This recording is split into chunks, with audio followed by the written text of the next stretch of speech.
Don Quixote by Miguel de Cervantes Saavedra. Volume I, Chapter 19. Of the shrewd discourse which Sancho held with his master, and of the adventure that befell him with a dead body, together with other notable occurrences. It seems to me, Señor, that all these mishaps that have befallen us of late have been without any doubt a punishment for the offense committed by your worship against the order of chivalry in not keeping the oath you made not to eat bread off a tablecloth or embrace the queen, and all the rest of it that your worship swore to observe until you had taken that helmet of Malandrinos, or whatever the more is called. For I do not very well remember. Thou art very right, Sancho, said Don Quixote. But to tell the truth, it had escaped my memory, and likewise thou mayest rely upon it that the affair of the blanket happened to thee because of thy fault in not reminding me of it in time. But I will make amends, for there are ways of compounding for everything in the order of chivalry. Why? Have I taken an oath of some sort, then? Said Sancho.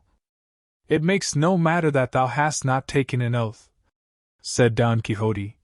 Suffice it that I see thou art not quite clear of complicity, and whether or no, it will not be ill done to provide ourselves with a remedy.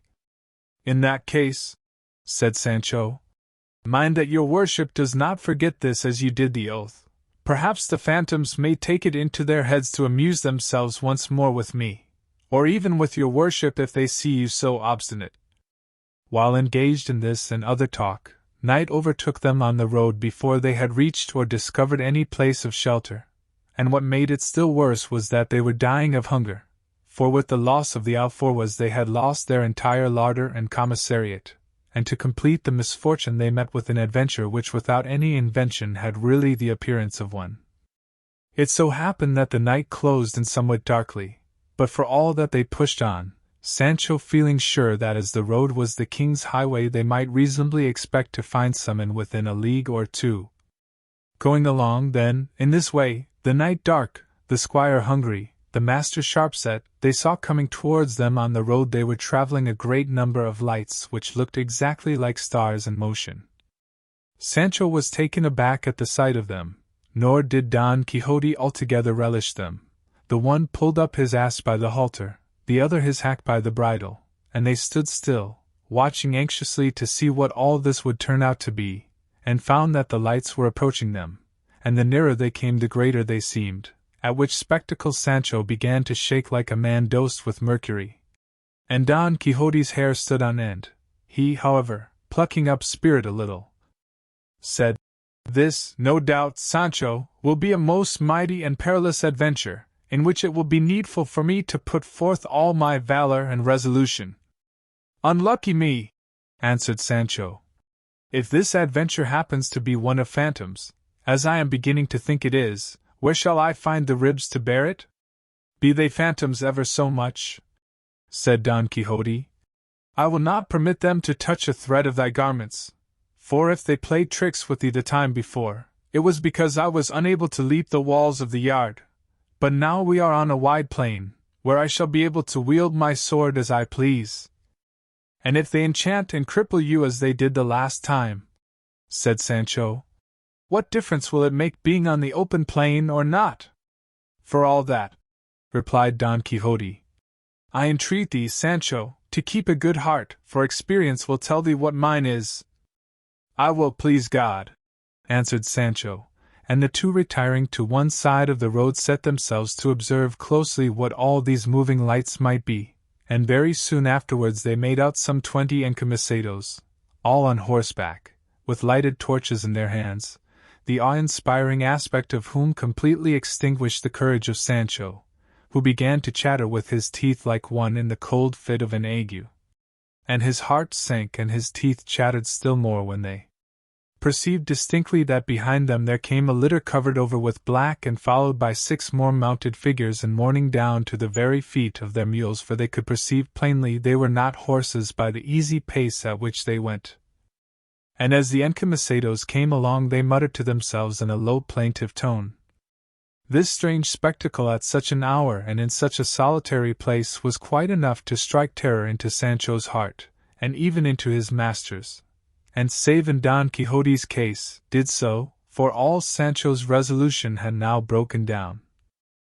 It was just the opposite with his master, whose imagination immediately conjured up all this to him vividly as one of the adventures of his books.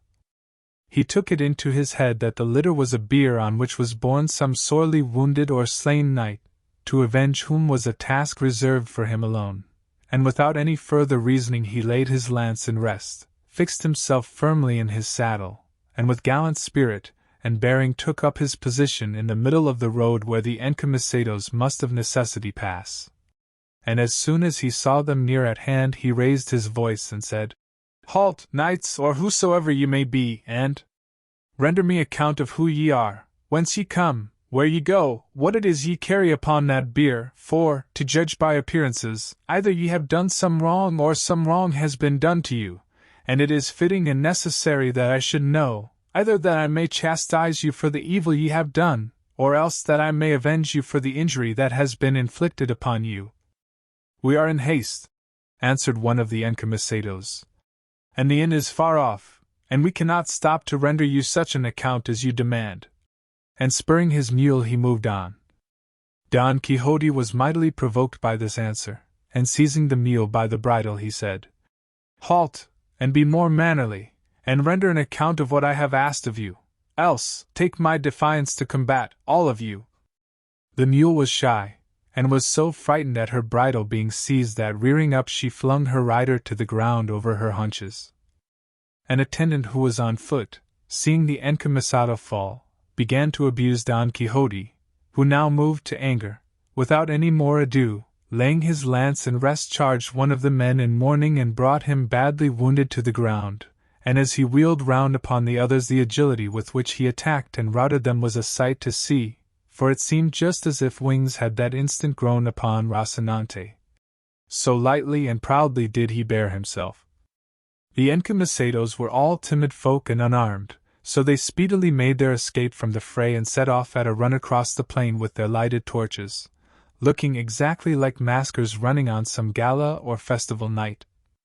The mourners, too, enveloped and swathed in their skirts and gowns, were unable to bestir themselves, and so with entire safety to himself Don Quixote belabored them all and drove them off against their will, for they all thought it was no man but a devil from hell come to carry away the dead body they had in the litter. Sancho beheld all this in astonishment at the intrepidity of his lord, and said to himself, "Clearly this master of mine is as bold and valiant as he says he is."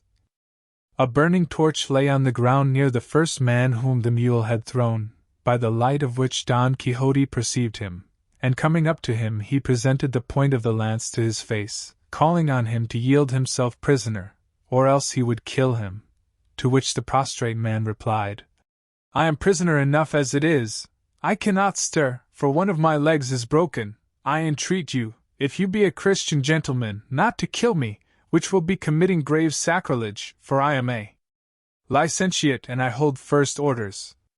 "Then what the devil brought you here, being a churchman?" said Don Quixote. "What, señor?" said the other. "My bad luck." "Then still worse awaits you," said Don Quixote, "if you do not satisfy me as to all I asked you at first." "You shall be soon satisfied," said the licentiate. "You must know, then, that though just now I said I was a licentiate, I am only a bachelor, and my name is Alonso Lopez. I am a native of Alcobendas. I come from the city of Baeza with 11 others, priests, the same who fled with the torches, and we are going to the city of Segovia accompanying a dead body which is in that litter, and is that of a gentleman who died in Baeza, where he was interred, and now, as I said, we are taking his bones to their burial place, which is in Segovia, where he was born." "And who killed him?" asked Don Quixote. "God, by means of a malignant fever that took him," answered the bachelor. "In that case," said Don Quixote, "the Lord has relieved me of the task of avenging his death had any other slain him, but he who slew him having slain him, there is nothing for it but to be silent, and shrug one's shoulders. I should do the same were he to slay myself, and I would have your reverence know that I am a knight of La Mancha, Don Quixote by name, and it is my business and calling to roam the world righting wrongs and redressing injuries. I do not know how that about righting wrongs can be, said the bachelor, for from straight you have made me crooked, leaving me with a broken leg that will never see itself stray. Again all the days of its life, and the injury you have redressed in my case has been to leave me injured in such a way that I shall remain injured forever, and the height of misadventure it was to fall in with you who go in search of adventures. Things do not all happen in the same way, answered Don Quixote.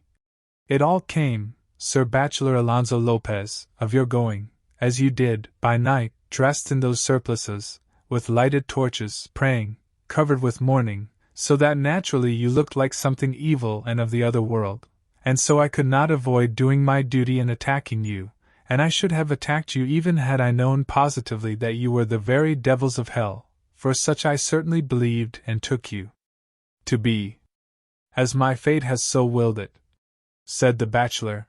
I entreat you, Sir Knight-errant, whose errand has been such an evil one for me, to help me to get from under this mule that holds one of my legs caught between the stirrup and the saddle. I would have talked on till tomorrow, said Don Quixote. How long were you going to wait before telling me of your distress? He at once called to Sancho, who, however, had no mind to come, as he was just then engaged in unloading a sumpter mule, well laden with provender, which these worthy gentlemen had brought with them. Sancho made a bag of his coat, and getting together as much as he could, and as the bag would hold, he loaded his beast, and then hastened to obey his master's call, and helped him to remove the bachelor from under the mule. Then putting him on her back he gave him the torch, and Don Quixote bade him follow the track of his companions, and begged pardon of them on his part for the wrong which he could not help doing them. And said Sancho, if by chance these gentlemen should want to know who was the hero that served them so, your worship may tell them that he is the famous Don Quixote of La Mancha, otherwise called the Knight of the Rueful Countenance. The bachelor then took his departure. I forgot to mention that before he did so he said to Don Quixote, remember that you stand excommunicated for having laid violent hands on a holy thing, juxta illud, asicas suadent dabilo.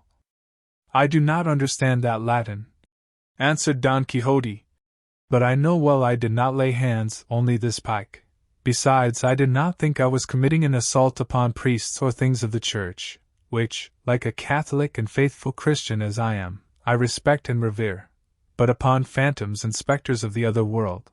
But even so, I remember how it fared with Cid Ruy Diaz when he broke the chair of the ambassador of that king before His Holiness the Pope, who excommunicated him for the same, and yet the good Roderick of Vivar bore himself that day like a very noble and valiant knight. On hearing this the bachelor took his departure, as has been said, without making any reply, and Don Quixote asked Sancho what had induced him to call him the Knight of the Rueful Countenance, more than at any other time. I will tell you, answered Sancho. It was because I have been looking at you for some time by the light of the torch held by that unfortunate, and verily your worship has got of late the most ill-favoured countenance I ever saw. It must be either owing to the fatigue of this combat, or else to the want of teeth and grinders. It is not that, replied Don Quixote, but because the sage whose duty it will be to write the history of my achievements must have thought it proper that I should take some distinctive name as all knights of yore did, one being he of the burning sword, another he of the unicorn, this one he of the damsels, that he of the phoenix, another the knight of the griffin, and another he of the death, and by these names and designations they were known all the world round, and so I say, that the sage aforesaid must have put it into your mouth and mine just now to call me the Knight of the Rueful Countenance, as I intend to call myself from this day forward, and that the said name may fit me better, I mean, when the opportunity offers, to have a very rueful countenance painted on my shield. There is no occasion, señor, for wasting time or money on making that countenance, said Sancho, for all that need be done is for your worship to show your own, face to face, to those who look at you, and without anything more, either image or shield, they will call you him of the rueful countenance, and believe me, I am telling you the truth, for I assure you, Señor, and in good part be it said, hunger and the loss of your grinders have given you such an ill-favored face that, as I say, the rueful picture may be very well spared. Don Quixote laughed at Sancho's pleasantry. Nevertheless, he resolved to call himself by that name, and have his shield or buckler painted as he had devised. Do. And Quixote would have looked to see whether the body in the litter were bones or not, but Sancho would not have it, saying, Señor, you have ended this perilous adventure more safely for yourself than any of those I have seen. Perhaps these people, though beaten and routed, may bethink themselves that it is a single man that has beaten them, and feeling sore and ashamed of it may take heart, and come in search of us and give us trouble enough. The ass is in proper trim, the mountains are near at hand, hunger presses, we have nothing more to do but make good our retreat, and, as the saying is, the dead to the grave and the living to the loaf. And driving his ass before him, he begged his master to follow, who, feeling that Sancho was right, did so without replying, and after proceeding some little distance between two hills they found themselves in a wide and retired valley, where they alighted, and Sancho unloaded his beast, and stretched upon the green grass. With hunger for sauce, they breakfasted, dined, lunched, and supped all at once, satisfying their appetites with more than one store of cold meat which the dead man's clerical gentlemen, who seldom put themselves on short allowance, had brought with them on their sumpter mule. But another piece of ill luck befell them, which Sancho held the worst of all, and that was that they had no wine to drink, nor even water to moisten their lips, and as thirst tormented them, Sancho, observing that the meadow where they were was full of green and tender grass, said what will be told in the following chapter.